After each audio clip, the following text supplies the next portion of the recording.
These are all true stories from the subreddit Let's Not Meet. Care to read with me? Links in the description if you'd like to read along. Enjoy. I lived nearly all my life in the same city, in an old-fashioned country of Eastern Europe. I grew up with my grandparents in an apartment on the final floor, which was the fourth. My first creepy encounter was when I was 7, coming back from school. I entered the building, and staring at the mailboxes was a person I had never seen before.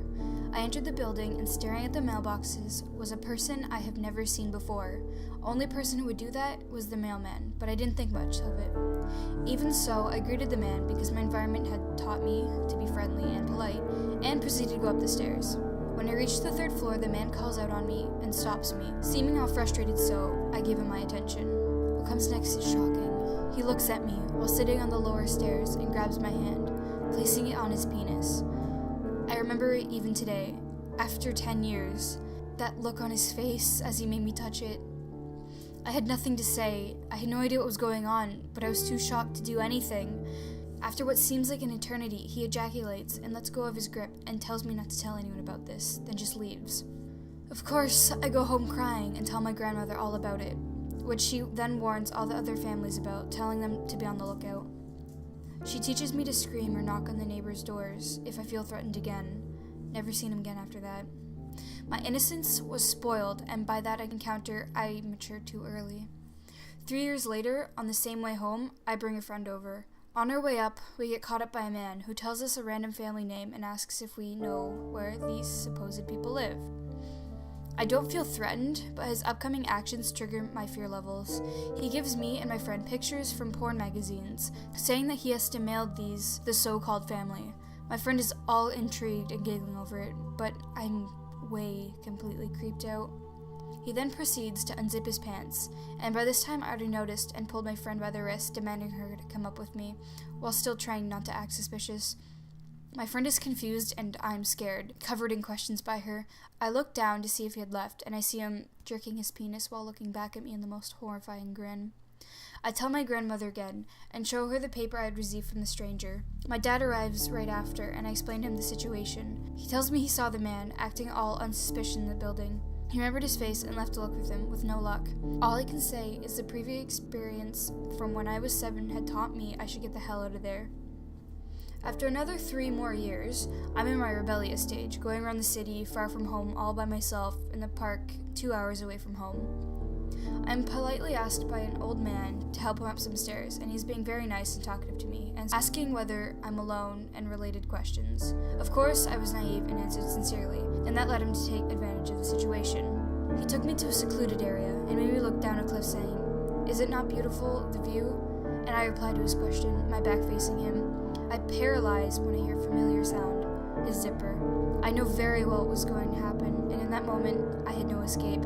I pretend right away that I see my mother in the corner of my eye, and I shout at her while pushing the man from my way, and run the hell out of there. In that very moment, I had the luck to take a glimpse at his penis. It was horrid. I know this sounds pathetic, but all I can say is, thanks to that first guy. I knew how to defend myself twice from far worse situations. Who knows what might happen the 3rd time. Creepy 3 pedophiles, thank God we never met again. P.S. The girl that was my friend and laughed at the torn porno magazines while I was scared of them ended up being a prostitute and killed in a gang rape. I recall this incident happening when I was in the 4th grade, but every now and then I recall this event and shivers run down my spine. My little brother is 4 years younger than me, so I've always felt it's my responsibility to protect him. If anything happened to him, I would consider it my fault. This night of the incident, my mother brings the 2 of us to Dominic's, relatively late at night, and as we're in the checkout, my little brother says he has to use the washroom. My mother tells me to accompany him, and I go instinctively. We walk to the register towards the bathroom, which is positioned towards the front of the store, so it wasn't completely secluded. I would have normally gone into the bathroom with him just to wash my hands and make sure he handled everything, but for whatever reason, that night, he went in by himself, and I just waited near the bathroom door instead of going inside. It's been so long that this has happened that I'm not entirely sure of the exact time it took my brother to get to the bathroom, but when he finally came out, He told me that some guy in the bathroom was asking questions about his wee-wee while my brother was using the urinal. The mysterious man in the bathroom never did anything to him physically, which I'm incredibly thankful for. After this man began questioning him, he quickly got out of the bathroom to tell me. I remember myself growing increasingly angry at the thought of someone hurting my brother in any way, but I was busy conjuring up the things I would do to hurt the man instead of confronting him as he left the restroom. I don't know why I didn't tell him in the store or my mother. I think I was just caught up in the moment and blinded by my anger, but above all, I was relieved that my little brother was okay. There's been no other experience that I've had with a predator, but every now and then, I'll be reminded of this story and will feel the anger begin to resurface. I would do so much for him without a second thought, but I regret not acting immediately and telling my mother or another adult before I got away. Creepy Dominic's bathroom guy, let's never meet again. This story happened to my sister and her friend last year. To put things into perspective, me nor my father lives there. My sister was 10 years old at the time, and my mother was at work. I have never gotten many details, but from what I've been told, my sister and her friend were at a playground. This playground is in the middle of a residential area with a lot of bushes, and most people around that area were either at work or school children, so it gets pretty desolate. Apparently, my sister was approached by a balding, bearded drunk who told them that he had a bunch of bottles in the bushes that they could have and recycle for money. Of course, my sister saw through this obvious lie, and the two left. Apparently, this asshole runs after them, but my sister's a fast runner, and our mom's apartment was just a block away, so nothing came from this. The friend apparently filed the complaint to the police, and the guy seemed to have a reputation in the town. I don't think my sister ever met him again, but since then, I insist on following her to that playground, and have even planned to bring weapons, just in case we have an encounter. Despite being 5 foot and shorter than my little sister, I truly believe that I would have hurt him if I met him. So creepy drunk, stay the fuck away from my sister, or any children for that matter. This is a memory that I've tried to repress, but for some reason can't ever seem to get rid of. I was 4 years old, and I was at a department store with my dad. He was looking for new clothes while I giggled and hid from him in the clothing racks, a favorite game of mine. A few minutes passed, and I had managed to get further away from him, to the point where he called out to me. I innocently giggled and continued to hide, further irritating him. He eventually found my hiding spot and pulled me out of the clothing rack and lectured me. I distinctly remember him saying, "Do not hide from me when I call for you. There are a lot of bad people in the world, and someone could take you." Not even a moment later, a creepy woman wearing grungy clothes came out of nowhere and tried to stroke my hair and told me, "Not all people are bad, sweetie." In one swift motion, my father picked me up and told the woman not to go near me, or he would alert security. He carried me away and we left the store. I thought that would be the end of the stranger encounter, but it wasn't. Late that night, I remember sleeping in my bed facing my door, which I always kept open. In the middle of the night, I felt 3 heavy taps on my left shoulder. Thinking it was my mom or dad, I tiredly turned around and rubbed my eyes to find a large shadow of a person standing over my bed. I immediately knew this person was not my mom or dad. I screamed at the top of my lungs and ran down the hallway to their room. Sure enough, they were both in bed, just then awakening to the sounds of my screams. I yanked my dad's hand and told him there was someone in my room. My dad followed me back into my room while my mom started to dial the police. As we entered the room, we both quickly noticed that my bedroom window was open and the screen had been busted out. I never slept with my window opened or even cracked. My dad's face turned white as a ghost. He picked me up and carried me back into our parents' room while him and my mom talked to the police reporting a break-in. They never figured out who broke in, but my dad has always suspected it was that creepy woman from the store. She could have possibly followed us home and planned to abduct me from my room. It still sends shivers down my spine to this day. I can no longer go to sleep unless my blinds are fully shut and my windows are locked. To that creepy woman who told me not all people are bad, let's never meet again. This is my first post on Reddit. I heard about this thread on YouTube and thought you guys might find my story interesting. Okay, so here it goes. I was probably 6 years old, give or take a year, and I was on my way home with my mother. I was sitting in the passenger seat, dangerous, I know, of our Astro van, and my mom was driving. We were only about a mile away from home, and were stopped at a red light when I noticed my mom has been acting weird. She was obviously anxious, if not a little scared, and in my young mind, I remember thinking that it must have been something I had done, so I asked her what's wrong, and I try to apologize. She gives me a nervous smile and assures me everything is fine, but that's when I notice her giving an uncomfortable sideways glance at the car next to us. That's when I knew something was really wrong. It was just something about the way she looked at the old, boxy brown sedan next to us that sent shivers down my spine. Despite her reassurance that nothing was amiss, I could just tell it was a lie. So the light finally changes after what felt like eons, and my mom floors it like her life depends on it. That's when I noticed the creepy cars flooring it too.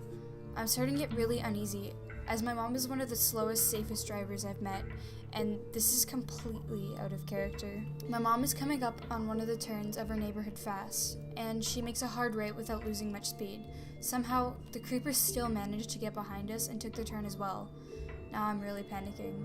Keep in mind that this is a 25-mile-per-hour residential street, and Mom's doing at least 70 through a twisting road that leads into the little subsect, dead-end part of the neighborhood that we live in. I remember the look of horror in her eyes as this creep is keeping up with us turn for turn, and I know she had to be scared shitless that she might hit someone as well. We come up to the turn that leads down our street, so my mom practically slams on the brakes as she skids into our neighborhood. I remember physically shaking at this point because I was doing my best to grip the handle above the door and hold on tight, but my jittering limbs were doing the best to stop me. What happens next sticks with me the most, and I'm so thankful for it ending like it did that I tear up thinking about it to this day. I think my mom's plan was to either try to get my dad, or if that failed, to flip around to one of the cul-de-sacs on her street in an attempt to lose him. I'm not really sure because what happened next is amazing. One of my neighbors at the time happened to be a cop. He was one of the nicest guys and had a son around my age that I frequently played with. To our surprise and delight, he just happened to be outside that day playing catch with his aforementioned son. My mom immediately pulls in front of his house and starts yelling for him to please come over. He obliged and asks with a smile what was so wrong that we had to pull over on the wrong side of the road, but as soon as he saw the panic on her face, his smile dropped and he became visibly concerned. My mom starts explaining the situation, and I'm facing towards her listening to the conversation. He explains that since he's off duty, there's not much he can do, but he'll call for help and stay with us. As we were talking to him, we hadn't realized a couple things. One, that my window was open, and two, the creeper had pulled up next to us. You can probably put two and two together, but the next thing I remember is the look of, "Oh fuck," my neighbor had on his face, and my mom's banshee scream. I turn around and see a hairy, pale arm reaching in through the window and grasping for me. That was the first and last time I really saw him, and it was awful. He had big Coke bottle glasses, greasy, unkempt hair, and the creepiest 70s porno mustache I had ever seen. He wasn't wearing a shirt and had on khaki shorts. He was tall because he wasn't even leaning that much to get his arm into the van, and overall just looked like a pretty messed up dude. I take this all in a matter of seconds. I hear my neighbor say, "Now I can do something," as he goes into cop mode and bolts down the other side of the car. Simultaneously, my mom is rolling the window up on this weirdo's arm with one hand while pulling me towards her with the other. I'm just sitting there wide-eyed and in complete shock. My neighbor uses his skills to apprehend the guy, and shortly after, more cops show up.